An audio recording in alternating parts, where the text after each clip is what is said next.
Saya mulai ya, Kak. Iya, silakan, silakan.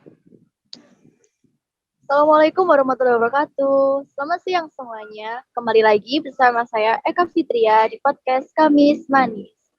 Nah, teman-teman gimana nih kabar kalian di habis lebaran kayak gini? Asa beda ya, udah nggak boleh mudik. Kita juga dapat THR. Apa di THR-nya? Gas hari raya. Pastinya banget menjadi kali THR. Nah, tapi nih, kalian harus tetap semangat teman-teman. Kalian nggak boleh nyerah dari tugas yang telah diberikan sama dosen. Harus ngerjain, harus semangat, biar kalian bisa sukses ke depannya. Seperti minggu sebelumnya, saya nggak sendirian nih. Kali ini ditemani sama Mas Tobibi. Kita sapa ya. Silahkan Mas Tobibi. Gimana Mas kabarnya? Ya, halo semuanya. Udah lama nih nggak Alhamdulillah. ketemu. Alhamdulillah luar biasa. Iya, lama tak jumpa. Aku mau tahu nih kesibukan Mas Tobibi selama lebaran ini apa ya? Kalau selama Lebaran ini apa ya? Ya, yang pastinya berkumpul sama keluarga aja sih. Sama juga membantu sedikit usaha dari saudara saya gitu aja. Eh, yang bisa dilakukan di rumah aja gitu. Apalagi kan masih pandemi kayak gini gitu loh. Gitu aja sih kesibukan saya. Nah, Kak Tobibi dapat THR juga nggak nih dari dosen-dosennya? Sampai sekarang masih belum dapat ini. Beruntung banget ya Kak kalau nggak dapat. Beruntung nih, Yang beruntung. dari data yang saya dapat, Kak Tobibi ini ketua BEM FIP. Benar apa bukan Kak? Iya, benar sekali. Dan dulu juga pernah menjadi ketua HMJ TEP. Pada tahun berapa ya Kak? Kalau di HMJ Tab di tahun 2020, tahun lalu itu. Tahun lalu ya Kak. Iya. Nah, pendapatnya Kak Tobibi nih. Apa sih pendapat Kak Tobibi pertama kali ketika mendengar kata-kata mahasiswa ekstra organisasi? Mahasiswa ekstra organisasi ya. Iya, pastinya itu mahasiswa yang mengikuti organisasi dalam cangkupan yang mungkin cangkupannya yang luas gitu aja, banyak gitu, besar. Banyak teman-teman mahasiswa yang mengikuti organisasi itu simpelnya. Nah, menurut Kak Tobibi, mahasiswa ekstra organisasi itu banyak positif atau negatifnya? Pasti di setiap tindakan atau sesuatu itu ada dampaknya ya, baik positif negatifnya. Kalau menurut saya pribadi di organisasi atau ekstra organisasi ini apa ya, ya banyak positifnya itu menurut saya. Soalnya banyak pengalaman yang berharga yang bisa kita ambil melalui organisasi ini gitu. Nah, Mas, kan kalau tahun sebelumnya nih, Mas Tobibi dalam lingkup sejurusan menjadi ketua HMJ Teknologi Pendidikan. Sedangkan sekarang kan menjadi ketua BEM FIP. Apakah ada perasaan atau sensasi yang berbeda dari keduanya? Kalau dari perbedaannya pasti jelas ya, sensasinya benar-benar berbeda. Soalnya di sini kan udah lingkup lebih besar gitu, lebih luas tingkat fakultas dan terdiri dari berbagai jurusan, beberapa jurusan.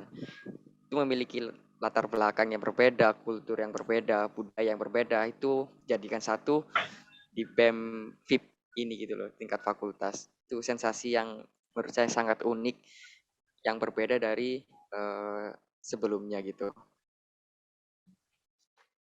Ada nggak sih Mas eh, peristiwa atau sesuatu yang nggak bisa dilupain saat menjadi ketua HMJ Teknologi Pendidikan?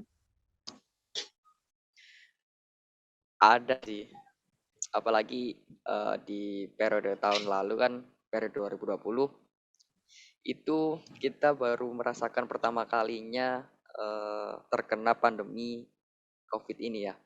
Iya, Benar-benar benar semua sekali. kegiatan kita dialihkan menjadi daring atau online gitu. Kita harus menjalankan kegiatan-kegiatan itu secara online, yang semula udah kita rancang sedemikian rupa dari awal, otomatis kita schedule ulang, kita ubah rencana kita yang udah kita susun menjadi serba daring, serba online gitu.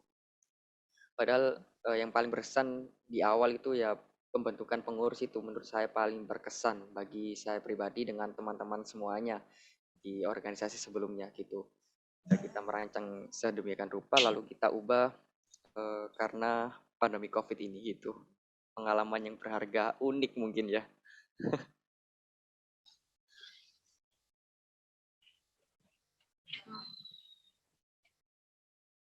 Ada nggak sih Mas tips buat mahasiswa baru agar mau bergabung dalam organisasi pemerintah di UM? Sebenarnya ini tergantung pribadi masing-masing sih ya. Sekali lagi mengikuti organisasi itu banyak sekali manfaat yang bisa kita ambil kalau emang kita benar-benar terjun ke dalam hal itu gitu loh. Kalau udah masuk organisasi nggak setengah-setengah untuk memberikan tenaga, jiwa, pikiran dan lainnya. Kita harus benar-benar memaksimalkan kita dan juga apa ya, kerja ekstra lah intinya. Jadi kalau tips memang itu tergantung pribadinya kita masing-masing. Intinya perlu diketahui kita semuanya banyak hal yang kita pelajari di organisasi saat perkuliahan ini ya. Tidak hanya di bidang akademik saja. Kita ketahui banyak hal, mungkin 90% mungkin itu kita bisa cari di dalam organisasi ini gitu. Dan itu juga bisa menunjang prestasi akademik kita gitu loh. Oke Kak. Nah, kalau dari Kak Tau Bibi, misalnya kalau Bibi mengikuti organisasi dan sama-sama menjadi pengurus dari lebih dari satu organisasi di waktu yang sama, apa yang bakal Kak Tau Bibi lakukan? Simple sih. Kita atur skala prioritasnya terlebih dahulu. Mana yang lebih urgensi yang mana, itu kita dahulukan. Sering saya dari dulu mengikuti lebih dari satu organisasi. Dan kegiatannya pun terkadang berbarengan gitu loh. Terkadang ya udah kita lihat dulu, saya lihat dulu mana yang lebih urgent gitu, saya dahulukan gitu.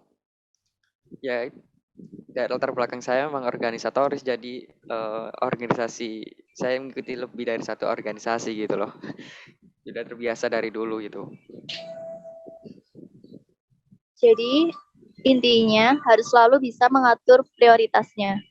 Benar, Benar gitu Kak? iya benar. Manage waktu itu benar harus benar-benar apa diatur dengan baik lah intinya. Nah, aku mau tanya lagi. Apa pendapat Kak Tau Bibi mengenai mahasiswa kura dan mahasiswa kupu-kupu? Mahasiswa yang apa tadi? Kura-kura sama kupu-kupu gitu ya. Iya, Semuanya mempunyai jalan masing-masing, mempunyai tujuan masing-masing. Kita tidak berhak kamu harus gini, tidak bisa. Menurut saya pribadi, yaitu saya dulu juga pernah menjadi mahasiswa kupu-kupu, dan saya juga enjoy menjalaninya, eh, dan saya juga punya tujuan karena hal itu. Jadi tidak ada salahnya gitu loh. Teman saya pun juga seperti itu. Dia mempunyai target yang berbeda gitu dari saya yang mengikuti organisasi dengan dia yang bang. Tetapi dia memiliki tujuan atau target di sisi lain gitu loh, di bidang yang berbeda.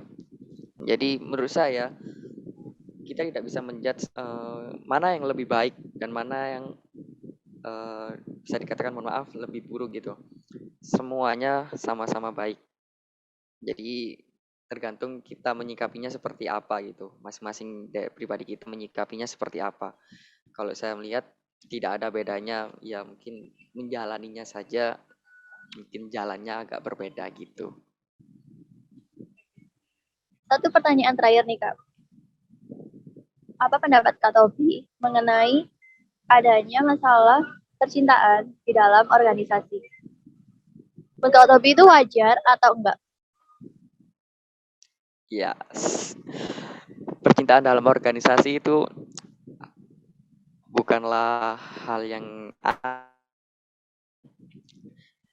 saya di sini juga dalam beberapa organisasi juga menerapkan sistem kekeluargaan gunanya untuk meningkatkan komunikasi kita di dalam organisasi itu.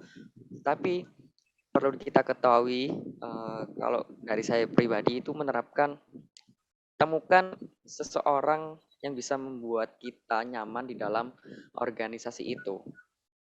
Itu bakal menjadikan apa ya? Jadi intinya enggak apa-apa. Gitu. Iya, kita tidak berhak buat melarang kamu tidak boleh berpacaran di dalam organisasi ini. Itu hak kita masing-masing itu loh. Jadi temukan seseorang bisa kita bikin nyaman di dalam organisasi itu gunanya untuk menjalin apa meningkatkan feel kita di dalam organisasi itu biar kita lebih powerful di dalam organisasi itu. Tapi perlu diketahui atau tanda kutipnya itu tetap profesionalitas dalam menjalankan kinerja di dalam organisasi tersebut gitu. Itu yang paling penting. Ada masalah pribadi jangan dibawa di dalam masalah jangan dibawa ke dalam organisasi gitu loh. Pribadi ya pribadi, organisasi ya organisasi. Sikap profesionalitas kita diuji di dalam organisasi ini gitu. Nah, itu salah satu keuntungan kita mengikuti ke organisasi gitu. Oke. Boleh dong Mas untuk yang terakhir sharing satu cerita. Satu cerita saat Mas Tobibi berorganisasi. Oke. Halo Kak. Organisasi itu mampu mengembangkan diri kita semuanya secara luas gitu dan lebih bebas. Pastinya di organisasi ini melatih kedisiplinan kita, keberanian, bahkan public speaking kita akan diasah di sini gitu. Dan masih banyak lainnya kelebihan di dalam organisasi ini. Di organisasi juga kita bisa memperluas jaringan kita. Itu salah satu manfaat besar yang bisa saya ambil di dalam organisasi. Ini juga berguna nanti ke depannya gitu. Memperluas pergaulan, relasi buat ke depannya. Dan tadi uniknya di dalam organisasi ini kita berbeda-beda pikiran, berbeda kultur ataupun ya pemikiran gitu loh. Tapi kita dijadikan satu dalam organisasi. Tapi kita memiliki tujuan yang sama di dalam organisasi tersebut gitu. Dan juga sebagai apa ya mahasiswa sebagai agent of change ini atau agen perubahan, maka salah satunya harus pandai dalam berkomunikasi, berani menyampaikan kebenaran, meneriakkan keadilan tanpa menutupi kebohongan. Nah, ini suatu pengalaman organisasi yang saya rasakan bersama teman-teman saya sampai saat ini. Harus berani menyampaikan pendapat kita gitu loh. Selain itu juga untuk menatap masa yang akan datang gitu. Jadi relasi itu sangat penting yang harus kita bangun di dalam organisasi ini. Gitu. Banyak pengalaman yang berharga yang bisa saya ambil di dalam organisasi. Jika sudah masuk sebelum masuk organisasi tersebut, ketahuilah atau cari tahu siapa pemimpinnya, siapa pemimpin organisasi tersebut, dan juga tujuan dari organisasi tersebut. Lalu jika kita sudah masuk ke dalam organisasi tersebut, maka yang sudah saya sampaikan tadi, jangan setengah-setengah dalam memberikan energi, pikiran, bahkan waktu. Itu demi hal yang luar biasa nantinya tanpa kita ketahui gitu. Organisasi memang mempunyai tujuan masing-masing dan harusnya kita pilih sesuai dengan passion yang kita miliki gitu. Itu beberapa pengalaman sih yang selama ini saya rasakan. Saya mengikuti organisasi yang sesuai dengan passion saya gitu. Jadi banyak hal yang berharga yang dapat kita capai di dalam organisasi kalau memang kita benar-benar apa ya, 100% ada di organisasi tersebut, mampu menjalankan organisasi tersebut dengan baik. Itu sih dari dulu saya melaksanakan ataupun Terima kasih Mas Habibie. iya, sama-sama. Satu kata terakhir buat mahasiswa di era pandemi seperti sekarang. Apa Mas? Satu kata nih ya, Iya, satu kata. semangat. Itu pastinya. Terima kasih Mas.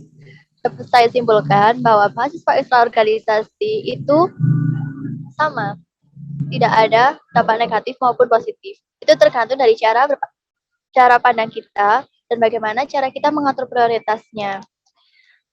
Hal-hal percintaan dalam organisasi itu adalah hal yang wajar, tapi kita harus dapat mengerti dan harus bisa profesionalitas dalam menjalankan tugas-tugasnya. Terima kasih untuk Mas Habibie pada siang hari ini. Iya, sama-sama. Terima kasih kembali. Sukses buat kita semuanya. Sahabat AP, mengikuti organisasi itu penting loh. Selain menambah kesibukan, tapi juga banyak banget manfaat yang bisa kita ambil dari organisasi itu. Jadi jangan segan-segan untuk ikut organisasi dan bergabung ke dalamnya. Sekian dari saya. Sampai podcast minggu selanjutnya dengan topik yang berbeda. Dari saya Eka Fitria. Wassalamualaikum warahmatullahi wabarakatuh. Waalaikumsalam warahmatullahi wabarakatuh.